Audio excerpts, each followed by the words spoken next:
So really Thirsk is relatively quiet. There's a lot of foreign accents, notably Americans and Canadian sounding ones. There's a museum here in the Harriet Centre on the right, which, well, I think the Harriet Centre probably is worth visiting if you're very interested in it. So there's another probable couple of foreign visitors. Oh, it's a bit busy along here. Says me. We just said it wasn't busy.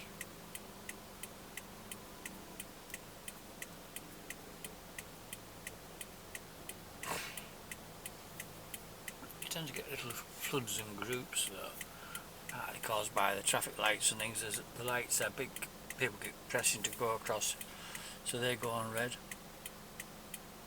I went to Thomas the Baker across there and bought some nice bread, and I sometimes get a sandwich there, but I bought fish and chips instead.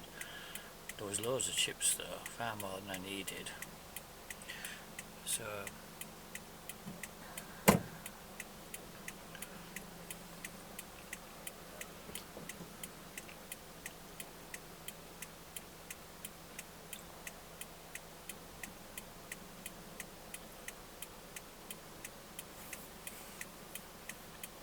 Christ almighty, how long does it take to get out of here?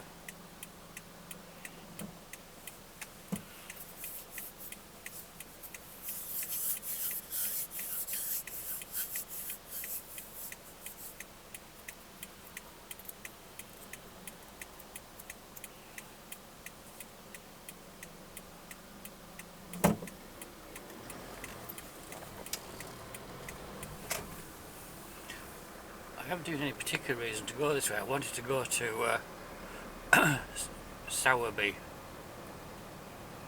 though. Look at Sowerby down here.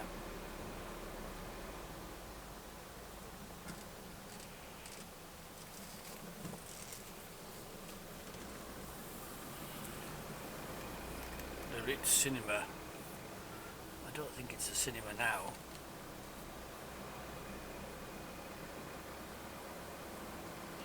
There's a big Tesco's along here, but I'm definitely not going in there. I have occasionally gone there and done a decent shop while I'm here. I haven't got any bags though to speak of, a couple maybe. But I don't want to do that. This is Wago. I just was a bit surprised I've never been down here to you go left and left again. Because you think of it just looks like a part of Thirsk, but Sowerby traditionally is a very separate little village or town. It's probably still Thirsk here more, but it's some quite grand houses and tree-lined avenue down here, which I thought I'd just quite like to see, to be honest, since I've never seen it before. This is one-way street.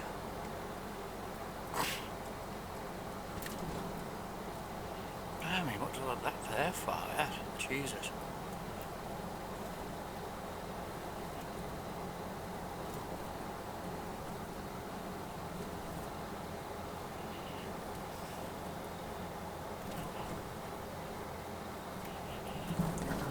I came down here on Google Street View and I was sort of quite impressed with it. What's this church here?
Nice little place.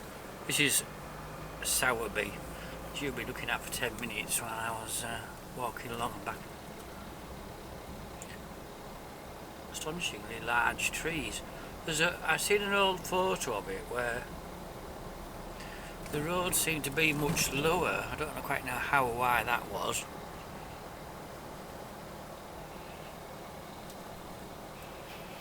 It goes on quite a long way. This is sort of green, really, isn't it? I think these are mostly lime trees, to look at it. We don't really have at home. And then it sort of runs out of steam a bit here.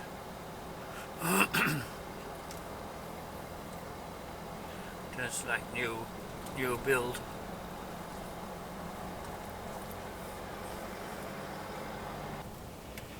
So this is the the old A19, or is it the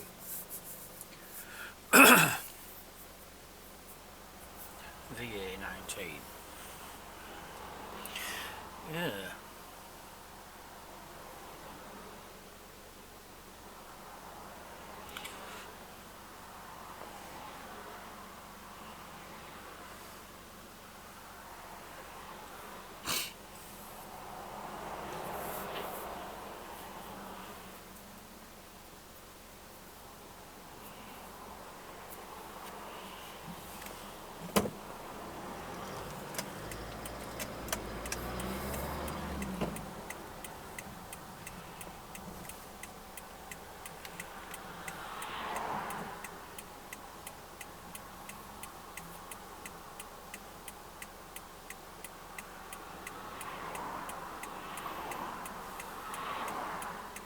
It's a very tricky, docious, awkward turning, like a staggered junction.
And that little road there on the left, that's where I would normally come out onto this road if I come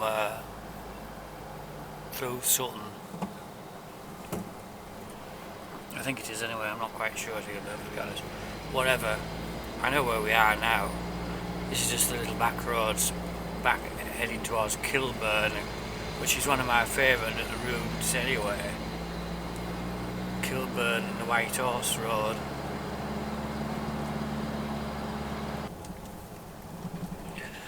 I remember, actually I walked through here a year or two ago, and it's a nice enough village with a lot of flowers and things. I might just do this again. The church, I don't know whether it's open or not there. Lots of little nice gardens, and that's the sort of showroom is on the right. I think that place on the left is partly more workshop and showroom.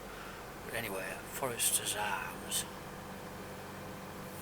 It's familiar. Church is up there. Too many people in the pub car park for my liking. Hi Kilburn.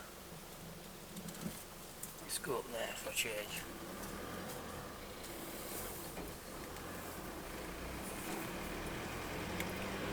Again, I know exactly where we are. You can come up here and there's another. It's a funny little deserted village, all holiday cottages and things. But the road comes back out towards the Byland road. I don't really know this road though. I don't think I've ever been on along here. You know, bike or anything else. It's a nice little track. Very, very, very narrow, and it seems worse because of the rain. The cow passing and everything is all down across the road. God knows where people have to pass along here. It's a bit intimidating, isn't it? It's called High Kilburn with good reason. I should see it's quite high. You're going up the bank a bit to get to it. We're here already. This is the village. Maybe I've been through it. I've certainly been to High Kilburn before. What a funny place it is. There's a few new houses here. New houses. Very secluded. That looks like it might even have been thatched, that one originally. It's quite steep. Nice on that one.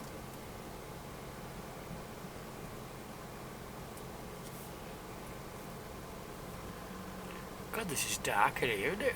What a place. Wow. Incredibly dark and shady. It's holly along there, maybe. Wow, that's weird.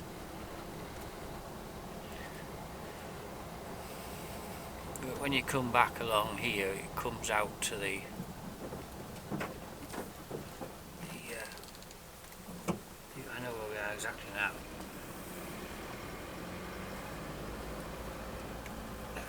But I'm not really comfortable going along here with this vehicle.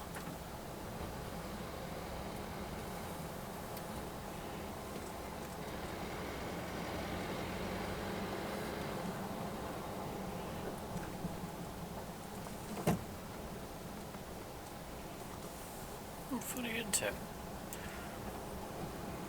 Queer place. Anyway, somewhere just along here there's a hill climb organised, because these slopes are very steep and they get steeper as you go, and it's sometime in June. I think it's left from the junction just coming up.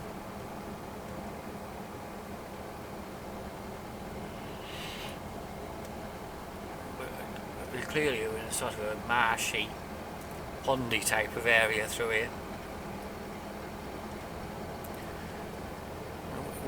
This is actually a place I'd like to explore a bit more on my bike, because especially the off-road bike, because just up here you can take a turn up, going sort of zigzags up through that forest, and it comes out up near the gliding club, and hidden in the trees or whatever there's a sort of chapel, which is, I think it's a relatively new structure, which is it sort of commemorates some sort of battle which took place there in the Middle Ages. Bolstead. Yeah. God, I don't like sticking bonnet out here very much either. Really can't see at all. Just got to sort of go for it eventually. You see, there it says unsuitable for motor vehicles. That's what you want, where you want to go, up there. But not with this. Even though I've got off-roady tyres on. That slope there was all conifers, and it's been cleared within the last 5 years or so. It's more or less covered in what looks like regenerated birch and sycamores. Looks like there would have been some of those trees in there. I don't think they've actually planted anything, or if they have, maybe some larches. There might have been some regenerated larch. It's going to be surprisingly dense. Oh, there is some tree guards in there. Maybe they'll put some oak in or something as well. There's quite a bit of replanting in there. It could be oak. Maybe they're hoping the oak will shade out all the scrubby bird. Well, it will eventually. It looks like they actually look like cherries planted there. What an unusual choice.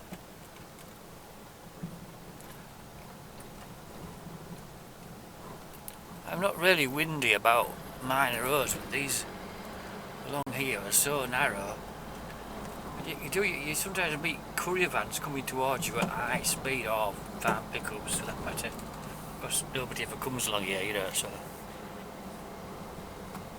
But that's a little bit scary how narrow that is. Through there. It's bad enough with a bike, to be honest, because you might, for the same reasons, get something hurtling towards you. It's not quite so bad after this village here. You still need to be just ready to stop on a moment's notice.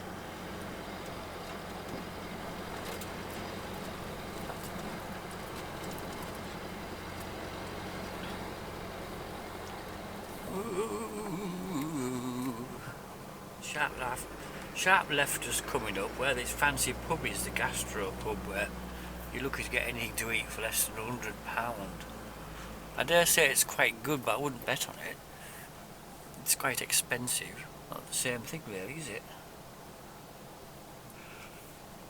Oh. Right on the corner here. Apparently there's like a great waiting list just to even get in there. The Black Swan. I wouldn't be surprised if that's where them two black cars were going. They overtook me, oh, there's no...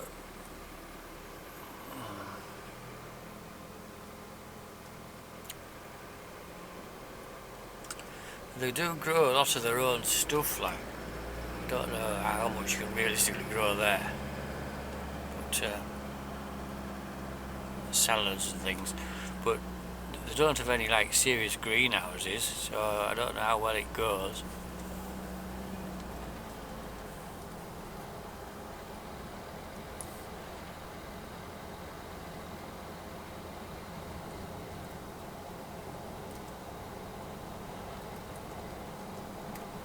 That's what I was saying. I think the best plan at Byland would take the Wasp Bank and then go back through Helmsley. It's only 1:45.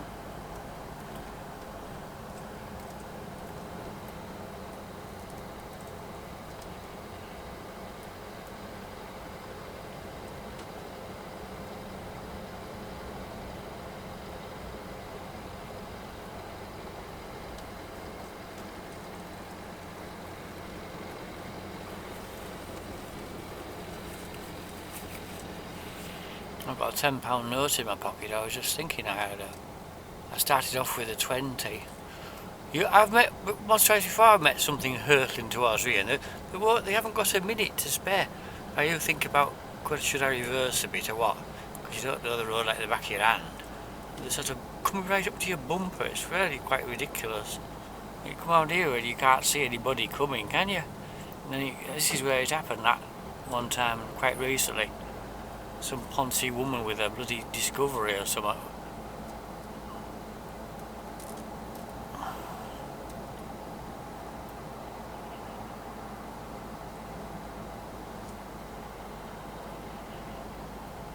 But it's nice to come around here. You can just see a turret of Byland there. But in a moment you get the most spectacular view of it. Then you go through the old gatehouse arch, which is amazingly really is still there.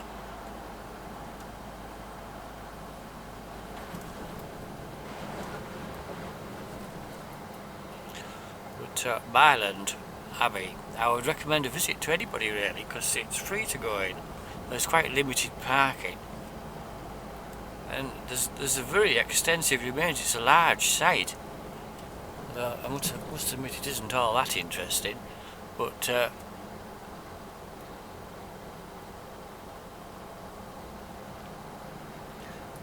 a key feature is some old tiled floors which were covered in rubble, and they've uncovered them, rightly or wrongly, because now they have to, at night they have to cover them up, winter, cover them against the frost.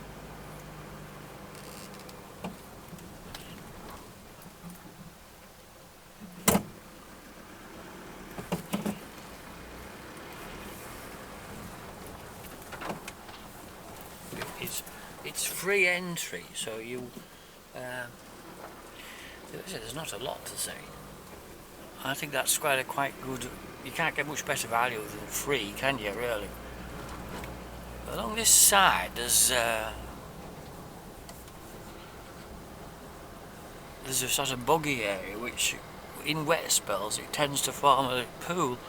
Yeah, there is a little pool there because there's a very large stream of water going. It is quite pooly. Yeah, and it will sort of form reflections, but I don't know whether it's been like a fish pond or something originally.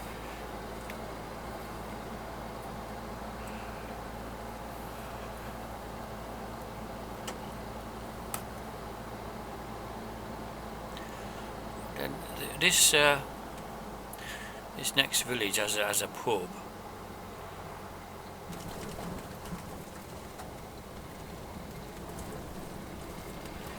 Which is where my mother used to lodge at that pub at Byland, lodgings, and she used to work in this pub, which I don't know what it was called in those days, but it wasn't called that.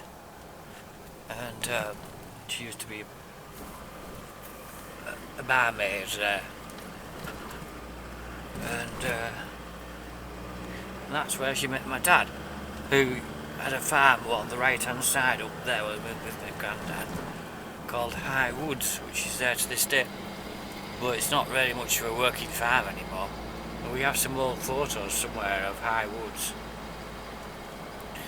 Well, I just don't know what happened to them. There was some photos with the family from Grandad's side, sitting on the wall outside High Woods.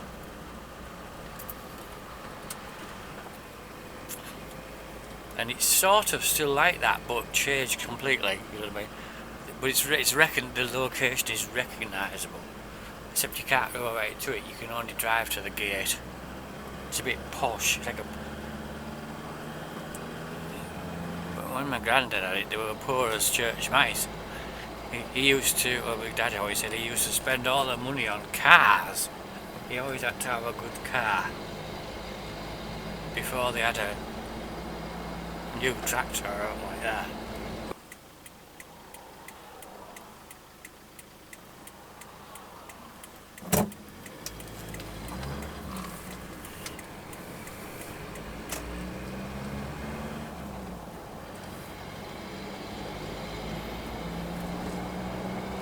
We haven't got much battery left. This is the problem, you say. I knew it to be the case.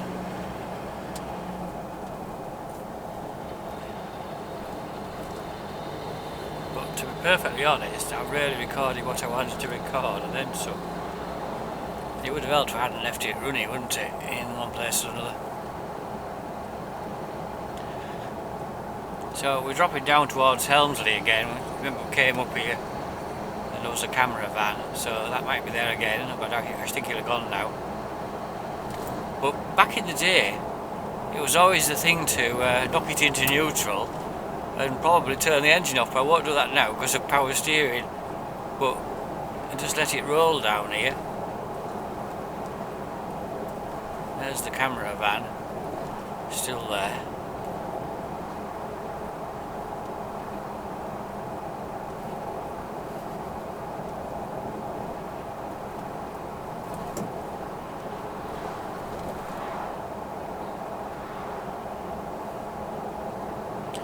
Because you can coast all the way down here, right to the Nelson's Gate thing. Looks very foggy and misty further on again.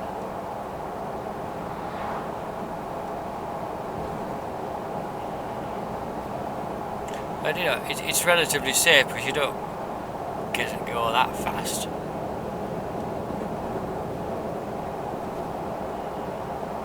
And also at the bottom it levels out somewhat, so you can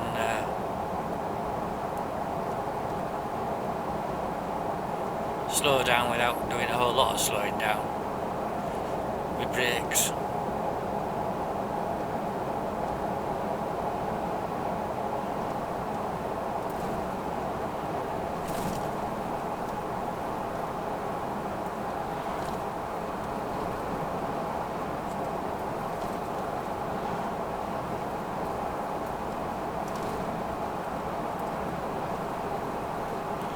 We're getting some MPGs anyway. We were on 34.2. Just about to click onto 34.5.